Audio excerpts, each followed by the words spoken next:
बंदी छोड़ सतगुरु रामपाल जी भगवान की जय हो। परमपिता परमेश्वर सारी सृष्टि के रचनहार, कुल मालिक, असंख्य ब्रह्मांडों के रचयिता, एकमात्र जगत गुरु संत शिरोमणि सतगुरु रामपाल जी परमेश्वर जी के चरण कमल में मुझ पवन दास का कोटि कोटि दंडवत प्रणाम। आप सभी भाई बहनों को दास का सत्साई। पुण्यात्मा दया परमपिता परमेश्वर की, जो उनके आशीर्वाद से हम दिन के 3 बजे के लाइव शंका समाधान के एपिसोड में एक दूसरे के साथ रूबरू हैं और परमपिता परमेश्वर के आशीर्वाद से यहाँ पे आपको ना ज्योति, ना पाठ, ना अन्य किसी प्रकार की भ्रमित करने वाली बातों का है प्रावधान। ज्ञान आधार से तुरंत होगा आपकी हर शंकाओं का समाधान। ना आपको ज्योति का कोई दंड दिया जाएगा, ना पाठ का दंड दिया जाएगा। ज्ञान आधार और सत्संग आधार से आपकी हर शंकाओं का समाधान परमपिता परमेश्वर के आशीर्वाद से सत्सेवकों के माध्यम से भगत समाज का होगा। तो एक छोटी सी शंका हमारे गुजरात के भगत भाई हैं जिन्होंने भेजी है। वो अभी नए नए नाम उपदेशी हैं और वो अपने किसी रिश्तेदार के यहाँ पे एक बच्चे के नामकरण में जो है वो चले गए, क्योंकि किसी बच्चे का नाम वगैरह रखना था, जो नामकरण होता है। तो वो वहां पे चले गए, उन्हें नहीं पता था। वो नए भगत हैं अभी, क्योंकि बहुत सारी बातों का पता हमें उस समय चलता है जब या तो हम परमपिता परमेश्वर सतगुरु रामपाल जी भगवान के सत्संगों को ध्यान से सुनते हैं, या फिर हमारे को साध संगति मिलती है जिसके मार्फत हमें उन बातों की जानकारी मिलती है। तो भगत जी किसी नामकरण के कार्यक्रम में जो है वो चले गए और उसके बाद उनकी किसी भगत भाई से मुलाकात हुई जो कि सतलोक आश्रम मैनेजमेंट हरियाणा से संबंधित है। तो भगत जी ने उनके कहने पे अपने नजदीकी नामदान केंद्र पे संपर्क किया। तो वहां के लोगों ने कहा कि आपका नाम खंडित हो गया है और आपको नाम जो है वो शुद्ध करवाना पड़ेगा। उसके बाद में भगत जी का मुझ पवन दास के पास में फोन आया। भगत जी ने कहा कि भाई भगत जी, ऐसी ऐसी बात है, क्या नामकरण के कार्यक्रम में जाने से नाम खंडित होता है? हमें तो इस बात का मालूम नहीं था। तो पुण्यात्मा परमपिता परमेश्वर सतगुरु रामपाल जी भगवान के ज्ञान और सत्संग आधार से यदि आप जी एक नए भगत हैं और आपको यदि उस नियम का, उस मर्यादा का नहीं पता था, क्योंकि सतगुरुदेव जी नाम दीक्षा के समय हमें केवल 11 मर्यादा बताते हैं प्रथम नाम दीक्षा के समय। बाकी मर्यादाओं को हमारे को सत्संग सुनते रहने से या साथ संगति के माध्यम से ही मालूम पड़ता है। तो उस भगत भाई को नहीं पता था इन सब बातों का। तो उन्होंने कहा कि भगत जी, ये तो मेरी अनजाने की गलती है, मुझे तो इस विषय में कुछ भी पता नहीं था। तो परमपिता परमेश्वर सतगुरु रामपाल जी भगवान के ज्ञान और सत्संग आधार से दास ने उनको पूज्य गुरुदेव जी का जो है सत्संग दिखाते हुए उनको समझाया कि भगत जी, ये आपकी अनजाने की गलती है और अनजाने की गलती को परमपिता परमेश्वर माफ करते हैं, उसको अपने दिल पे नहीं रखते हैं। लेकिन आगे से हमने ऐसी गलती नहीं करनी होती है। यदि हमें अब मालूम हो गया कि नामकरण के कार्यक्रम में जाने से हमारी मर्यादा खंडित होती है, तो आगे से हमने ये गलती नहीं करनी है। यदि आगे फिर से हम यही गलती करेंगे तो फिर वो आपकी अनजाने की नहीं बल्कि जानबूझकर की गई गलती की श्रेणी में आएगी और उस समय जरूर आपकी मर्यादा खंडित हो जाएगी। और मर्यादा खंडित होने से फिर नाम अपना काम नहीं करेगा। जो लाभ परमपिता परमेश्वर की पावर से आप जी तक पहुंच रहा था वो नहीं पहुंच पाएगा। तो उसके लिए आपको पूज्य गुरुदेव जी का एक छोटा सा सत्संग भी सुनाते हैं, जिसमें परमेश्वर ने उन तमाम संगत वाले भाई बहनों को निर्देशित किया है कि भले आपसे कितनी ही बड़ी गलती क्यों ना हो जाए अनजाने में, यदि आप नए नए नाम उपदेशी हैं, भले आप जी पुराने उपदेशी हैं, और यदि गलती से आपसे वो गलती हो गई जो नहीं होनी चाहिए थी, मान लीजिए आपको गलती से किसी ने शराब पिला दी, आपको गलती से किसी ने मांस खिला दिया, तो भी आपकी मर्यादा खंडित नहीं होगी, आपका नाम नहीं टूटता है, यदि आपको नहीं पता था तो। लेकिन आगे से आप जी ने विशेष तौर से ध्यान रखना होता है। तो ऐसा ही एक सत्संग है छोटा सा, जिसमें पूज्य गुरुदेव जी ने जिक्र किया है कि एक परिवार आया आश्रम में मेरे पास में और कहा जी बच्चे का नाम खंड हो गया। तो गुरुदेव ने कहा कि मैंने कहा कि भाई इसने क्या गलती कर दी ऐसी? तो उन्होंने कहा जी ये शादी में गया था और वहां पे इसके साथियों ने कैंपा कोला में यानी कोल्ड ड्रिंक में बियर डाल के इसको पिला दी। और उसके बाद जी इसने कहा कि मेरा तो नाम खंड हो गया। तो इसने सोचा कि नाम तो खंड हो गया, क्यों ना अब मैं रोज बियर पीऊं। तो परमेश्वर ने कहा कि बेटा देख, वो तेरे को धोखे से पिलाया गया था, उसमें तेरी गलती नहीं है। तो यदि कोई धोखे से तेरे साथ में ऐसा काम करता है तो उसमें आपका नाम खंडित नहीं होता है, मर्यादा खंडित नहीं होती है। लेकिन नालायक, उसके बाद तूने क्यों पीनी शुरू कर दी? तूने उसके बाद जो पीनी शुरू की उससे जरूर तेरी मर्यादा खंडित हुई है।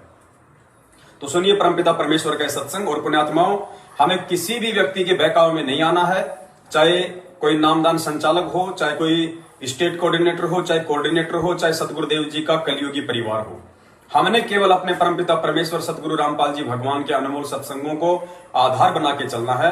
उन्हीं के आधार से हमने अपने भक्ति मार्ग की राह को आसान बनाना है। तो सुनिए परमपिता परमेश्वर का ये सत्संग, और उसके बाद में आप जी ध्यान रखिए, अनजाने में यदि कोई गलती हो जाती है तो परमात्मा हमें माफ करते हैं। कोई मर्यादा, कोई नामखंड नहीं होता है, बशर्ते उसके लिए भी हमने अपने हृदय से पश्चाताप करते हुए अपने घर पे जहां भी आपने परमेश्वर का दरबार लगा रखा है, गुरुदेव को दंडवत प्रणाम करके क्षमा अवश्य मांगनी है और आगे ध्यान रखना है। पूरे मानव को अज्ञान से भर रखा है और एक परिवार में एक या दो ही परमात्मा का बच्चा प्रथम आता है और वो कोई ना कोई ऐसी समस्या उसके आगे अड़ ही जाती है जिस कारण से संघर्ष करते करते भी गलती बन जाती है।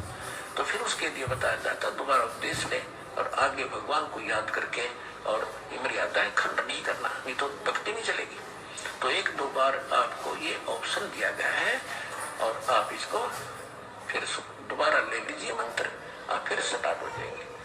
जैसे किसी का मंत्र खंड हो जाता है, दूर देश में बैठा है और उसका यहाँ फोन आता है, प्रार्थना होती है तो उसका मंत्र खंड भी होता है, तो भक्ति बंद नहीं करनी चाहिए उसने, क्योंकि उसने नोइंगली नहीं कर रखी। तो फिर उसका जो डिपॉजिट होगी भक्ति वो सुचारू कर दी जाएगी, वो ओरिजिनल अकाउंट में आपकी आ जाएगी। जैसे बैंक में कई बार पैसे डाल दिए जाते हैं, कोई नंबर अकाउंट का गलत हो जाता है, बाकी एड्रेस सही है, तो फिर जाकर उसको शुद्ध करा लिया जाता है और मूल अकाउंट में आ जाता है। फिर वो तो ऐसे आप है। कई एक भगत कह रहा था जी, मैंने मेरे को ना किसी ने बारात में गया हुआ था और कैंपा कोला में बियर डाल दी, मेरा नाम खंड हो गया। उसके घर वाले कह रहे थे जो फिर शराब पीने लग गया। फिर वो आया जब उससे पूछा भाई ऐसी गलती क्यों करी, कहने लगा जी मेरे साथ ऐसे ऐसे धोखा हो गया। फिर मैंने सोचा टूटता गया पीले छक गए कोई बात है मूर्ख आदमी। अब जैसे किसी के पैर पे गलती से कोई पत्थर गिर गया और उंगली का चोट लाएगी तो सारे टांग न तोड़ते फिरते, टूटता गई है थोड़ी सी, बिना अकल की बात तो है। तो उसको ऐसा नहीं करना चाहिए। वो खंड आपने किया नहीं, किसी कारण से हो गया तो वो खंड भी नहीं होता ऐसे।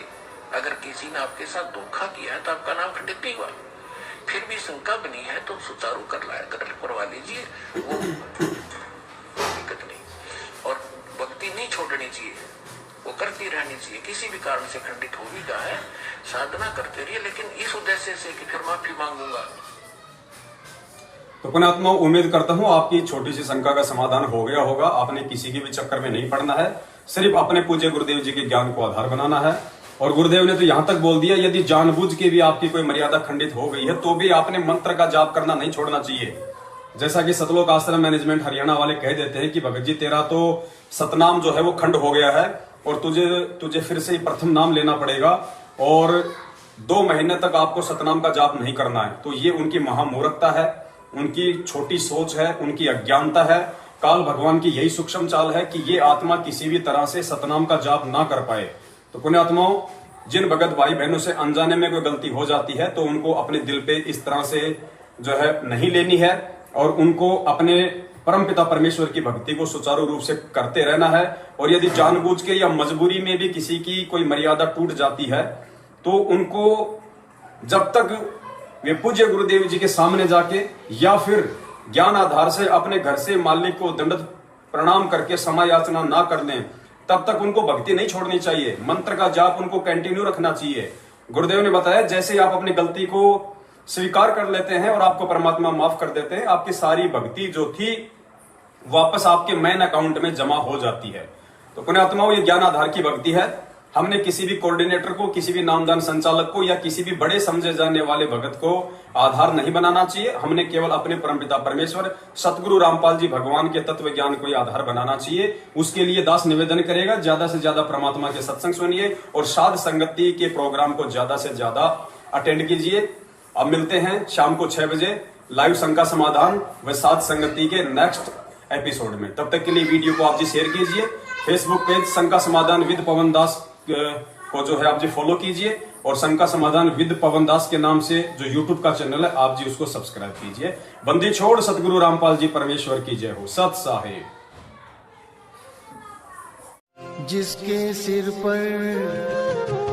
जिसके सिर पर कृपा गुरु की, वो दुख कैसे पाएगा।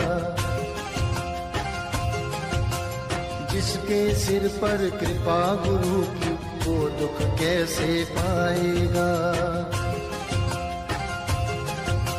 नाम गुरु जी का जप लेगा, नाम गुरु जी का जप लेगा, जीवन सफल बनाएगा। जिसके सिर पर